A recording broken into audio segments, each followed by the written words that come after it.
Alright. The next movie is Pajama Party. Okay. Because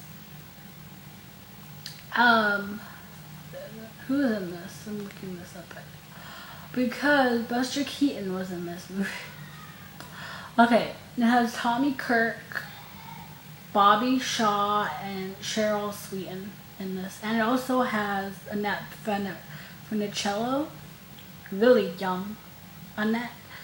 Um, it's kind of sad now. She's in a wheelchair after she got in a bad car accident a while back, a few years ago. And now she's in a wheelchair for the rest of her life. And just to see her so young and dancing and everything, it's just kind of like, you know, she had a good career, and it just kind of heartbreaking that it had to end that way.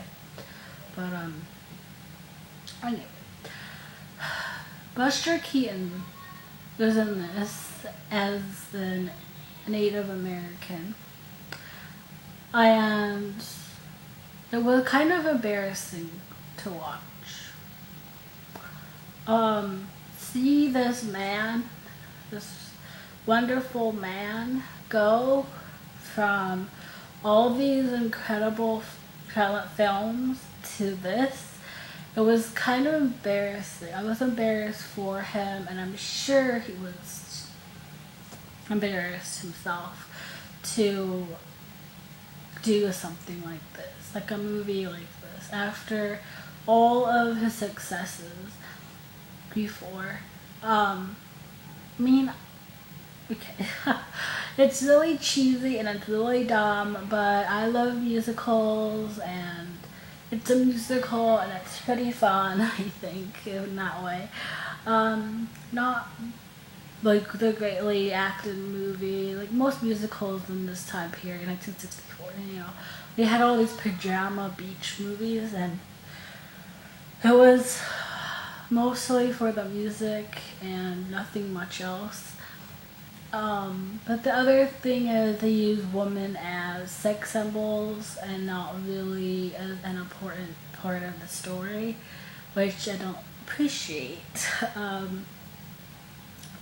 But what I don't appreciate more is that the woman will let it happen. Like, I understand they had to have work, and at the time that's all they could do, pretty much. But that drives me crazy that they were like, okay, I'll be piece of meat and nothing else. But like I said, Buster plays a Native American, American Indian, something like that. And it's racist, and I know for a fact that Buster wasn't like that at all. And he was doing it because he needed to have a job, and he was older, and I'm sure he needed money for his retirement. But it was really hard for silent film stars to get into talkies, and a lot of them quit the business after talkies came around because they weren't sure of it. Like Clara Bow, she hated talkies. Clara Bow really disliked talkies. She did them because she needed work, but she didn't like them. She thought they were really lazy form of film telling or storytelling. She preferred silent because you had to you just had to look at their facial expressions, and you had more to work with, and she felt like talkies spelled it out for you, so you didn't have to think as much. And that's what a lot of silent film stars said too. Like, that's what they were upset about. And a lot of silent film stars lost their careers after talkies came about. Like, some of them did talkies, like Buster, Charlie, Clara Bow. I don't think Lillian Gish ever did a talkie. I think she might have, I don't know. But it's just,